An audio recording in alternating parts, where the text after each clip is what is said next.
भाव ही नहीं देती है। दोस्तों, इस वीडियो में हम बात करेंगे इंडिया की नेशनल क्रश कही जाने वाली एक बहुत ही क्यूट और खूबसूरत एक्ट्रेस रश्मिका मंदाना की लाइफ से जुड़े बहुत सारे अननोन फैक्ट्स, उनकी कंट्रोवर्सी, उनका फिल्मी सफर, उनका फैमिली बैकग्राउंड और उनसे जुड़ी कुछ ऐसी बातों के बारे में जो शायद आप रश्मिका मंदाना के बारे में नहीं जानते होंगे।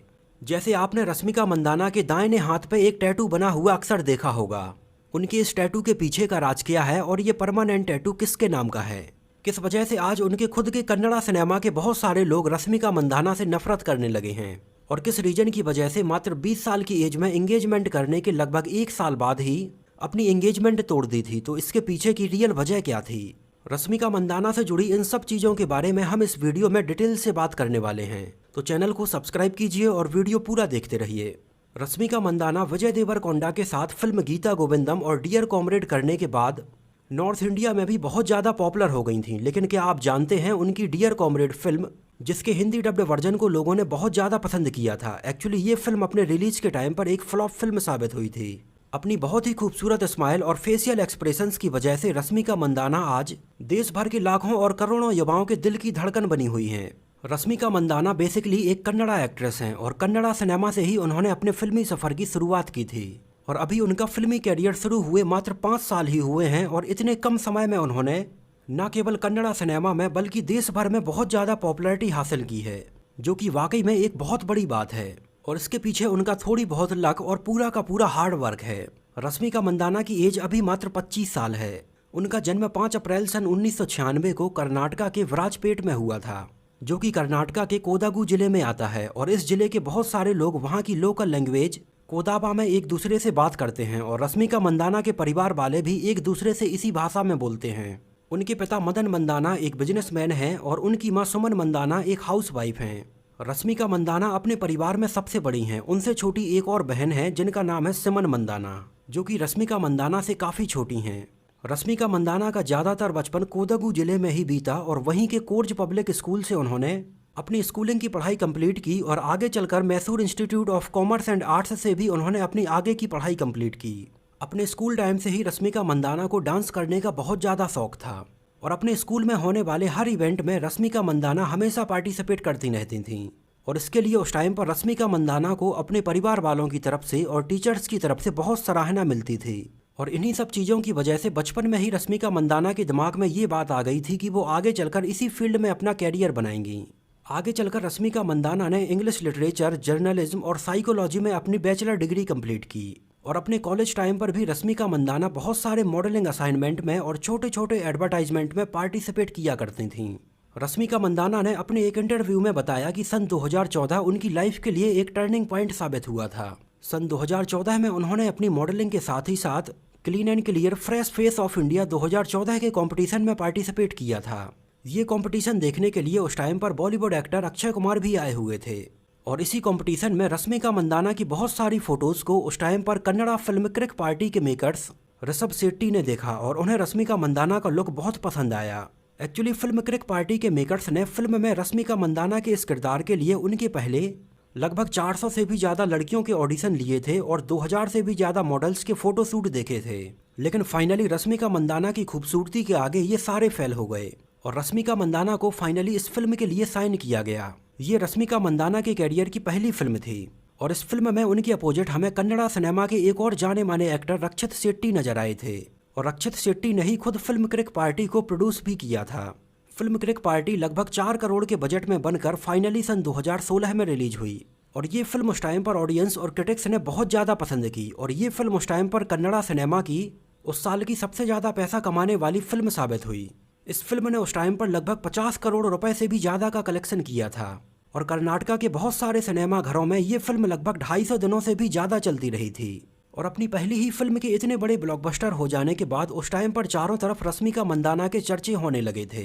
रश्मिका मंदाना के कैरियर की इस पहली फिल्म के रिलीज के टाइम पर उनकी एज मात्र 20 साल थी।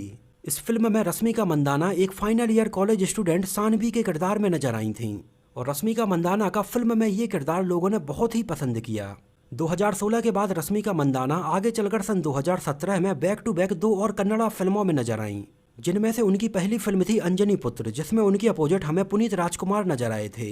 ये भी एक हिट फिल्म थी और कर्नाटका के बहुत सारे सिनेमा घरों में लगभग 50 दिनों से ज़्यादा चलती रही थी। इसी साल आई उनकी दूसरी फिल्म थी चमक, जिसमें वो हमें गणेश के अपोजिट नजर आई थी।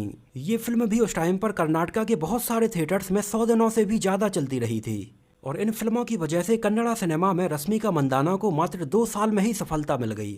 आगे चलकर सन 2018 से रश्मिका मंदाना ने कन्नड़ा के अलावा तेलुगु सिनेमा में भी अपना डेब्यू किया और पहली बार तेलुगु रोमांटिक कॉमेडी फिल्म चलो में वो हमें नाग शौर्य के अपोजिट नजर आई और उस साल रश्मिका मंदाना की ये तेलुगु फिल्म भी ब्लॉकबस्टर साबित हुई। और सन 2018 में रश्मिका मंदाना ने बैक टू बैक 2 और तेलुगु फिल्मों में काम किया।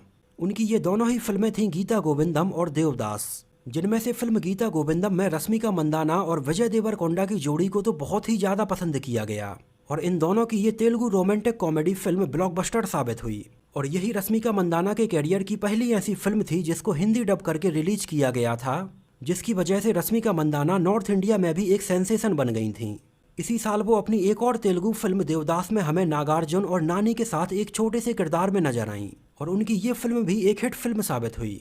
सन 2018 में रश्मिका मंदाना ने एक भी कन्नड़ा फिल्म में काम नहीं किया था, जिसकी वजह से उस टाइम पर कर्नाटका में उनके डाई हार्ड फैंस बहुत ज़्यादा अपसेट हुए थे।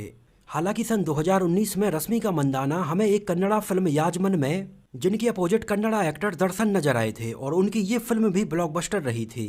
सन 2019 में उनकी विजय देवरकोंडा के साथ दूसरी Telugu film Dear Comrade release हुई। कॉमरेड उसे कहते हैं जो लोगों के हक के लिए लड़े, लेकिन तुम उस काबिल नहीं हो।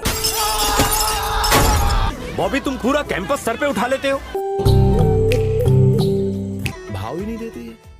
फिल्म में रश्मिका मंदाना एक क्रिकेटर लिली के किरदार में नजर आईं। हालांकि इन दोनों की ये फिल्म उस टाइम पर बॉक्स ऑफिस पर फ्लॉप रही थी और ये रश्मिका मंदाना के कैरियर की उस टाइम पर पहली ऐसी फिल्म थी जो कि फ्लॉप हुई थी। इसके बाद उनकी सन 2020 में प्रिंस महेश बाबू के साथ एक तेलुगु फिल्म सरीलेरू नीके वरू रिलीज हुई, जो कि उस टाइम पर ब्लॉकबस्टर रही थी। इसी साल उनकी नितिन के साथ एक और तेलुगु फिल्म भीष्मा भी रिलीज हुई, जो भी सुपरहिट रही थी। इसके बाद सन 2021 में उनकी कन्नड़ा फिल्म पोगरू रिलीज हुई और इसी साल उन्होंने कार्थिक के अपोजिट फिल्म सुल्तान से तमिल सिनेमा में भी अपना डेब्यू किया। इसके अलावा बहुत ही जल्दी रश्मिका मंदाना की स्टाइलिश स्टार अल्लू अर्जुन के अपोजिट फिल्म पुष्पा रिलीज होने वाली है। रश्मिका मंदाना की इतनी बढ़ती हुई पॉपुलैरिटी को देखते हुए वो आगे चलकर फिल्म मिशन मजनू से सिद्धार्थ मल्होत्रा के अपोजिट बॉलीवुड में अपना डेब्यू करने जा रही हैं और फिलहाल वो अभी अमिताभ बच्चन के साथ एक और हिंदी फिल्म गुड बाय की शूटिंग कर रही हैं। रश्मिका मंदाना के इस तरह से तमिल, तेलुगु और हिंदी सिनेमा में काम करने की वजह से वो ज़्यादा कन्नड़ा फिल्मों में काम नहीं कर रही हैं, जिसकी वजह से उनके बहुत सारे कन्नड़ा फैंस उनसे काफ़ी अपसेट हैं। रश्मिका मंदाना ने सन 2017 में उनकी पहली फिल्म क्रिक पार्टी में उनके अपोजिट नजर आए कन्नड़ा एक्टर रक्षित शेट्टी से सन 2017 में एंगेजमेंट कर ली थी। रक्षित शेट्टी भी कन्नड़ा सिनेमा के काफ़ी अच्छे मेथड एक्टर हैं और उस टाइम पर इन दोनों की एंगेजमेंट से इनके कन्नड़ा फैंस बहुत ज़्यादा खुश थे। लेकिन इसके कुछ समय बाद ऐसा हुआ जब रश्मिका मंदाना ने कन्नड़ा सिनेमा से ज़्यादा तेलुगु सिनेमा को प्रेफरेंस देना शुरू कर दिया था और उस टाइम पर वो विजय देवरकोंडा के साथ बैक टू बैक 2 फिल्मों गीता गोविंदम और डियर कॉमरेड में काम कर रही थीं। इस वजह से उस टाइम पर रश्मिका मंदाना और विजय देवरकोंडा के अफेयर्स की खबरें भी मीडिया में काफ़ी सामने आ रही थीं। हालांकि इसके बारे में विजय देवरकोंडा ने अपने एक इंटरव्यू में बताया था कि रश्मिका मंदाना उनकी बहुत अच्छी दोस्त हैं और इन दोनों के बीच में ऐसा कुछ भी नहीं है। हालांकि आगे चलकर रश्मिका मंदाना और रक्षित शेट्टी एक दूसरे से अलग हो गए थे और उन्होंने एंगेजमेंट तोड़ दी थी। रक्षित शेट्टी ने इस बारे में अपने एक इंटरव्यू में बताया कि उनकी और रश्मिका मंदाना की सोच में काफ़ी अंतर था, जिसकी वजह से वो एक दूसरे के साथ रहने में कंफर्टेबल नहीं थे। इस वजह से इनकी एंगेजमेंट टूट गई थी। एंगेजमेंट टूटने के पीछे एक रीज़न ये भी था कि रश्मिका मंदाना की एज उस टाइम पर बहुत कम थी और अभी उन्हें अपने कैरियर में सक्सेस मिलना शुरू ही हुई थी। इस वजह से उन्होंने उस टाइम पर अपने रिलेशन पर ध्यान ना देकर अपने कैरियर के ऊपर फोकस करने का डिसाइड किया और ये भी इन दोनों की एंगेजमेंट टूटने का एक बहुत बड़ा रीज़न था। रश्मिका मंदाना ने अपने एक इंटरव्यू में बोला था कि उन्हें कन्नड़ा से ज़्यादा तेलुगु बोलना काफ़ी कंफर्टेबल लगता है और रश्मिका मंदाना के इस स्टेटमेंट के बाद उनके कन्नड़ा फैंस उनसे बहुत ज़्यादा नाराज़ हुए और उनके बहुत सारे फैंस को लगने लगा था कि रश्मिका मंदाना दूसरी इंडस्ट्रीज़ में सक्सेस मिलने के बाद अपनी खुद की कन्नड़ा इंडस्ट्री को भूलती जा रही हैं, जिन्होंने ही उनके कैरियर के इनिशियल टाइम में उन्हें सपोर्ट करके इस मुकाम तक पहुंचाया था। रश्मिका मंदाना को सन 2017 में जारी की गई 30 मोस्ट डिजायरेबल वुमेन्स की लिस्ट में पहले नंबर पर जगह मिली थी। रश्मिका मंदाना इतने कम समय में ही तेलुगु और कन्नड़ा सिनेमा की one of the highest paid actress में से एक बन गई हैं। अक्सर आपने रश्मिका मंदाना के दाहिने हाथ पर एक टैटू बना हुआ देखा होगा। एक्चुअली रश्मिका मंदाना के हाथ पर बना हुआ ये टैटू एक परमानेंट टैटू है। उनके इस टैटू में लिखा हुआ है इररिप्लेसेबल। जिसका मतलब है उनको किसी से रिप्लेस नहीं किया जा सकता है या उनकी जगह कोई नहीं ले सकता है। इसके अलावा रश्मिका मंदाना से जुड़ी हुई एक कंट्रोवर्सी सन 2020 में मीडिया में सामने आई थी। उस टाइम पर रश्मिका मंदाना के घर पर इनकम टैक्स डिपार्टमेंट वालों ने रेड मारी थी। हालांकि उस टाइम पर रश्मिका मंदाना अपने घर पर मौजूद नहीं थीं और पूरे दिन उनके घर पर इनकम टैक्स डिपार्टमेंट वालों ने चेकिंग की और बाद में उनके सारे डॉक्यूमेंट्स देखने के बाद इस रेड को ख़त्म किया गया था। तो दोस्तों, ये तो बात हुई रश्मिका मंदाना की लाइफ से जुड़े बहुत सारे अननोन फैक्ट्स के बारे में।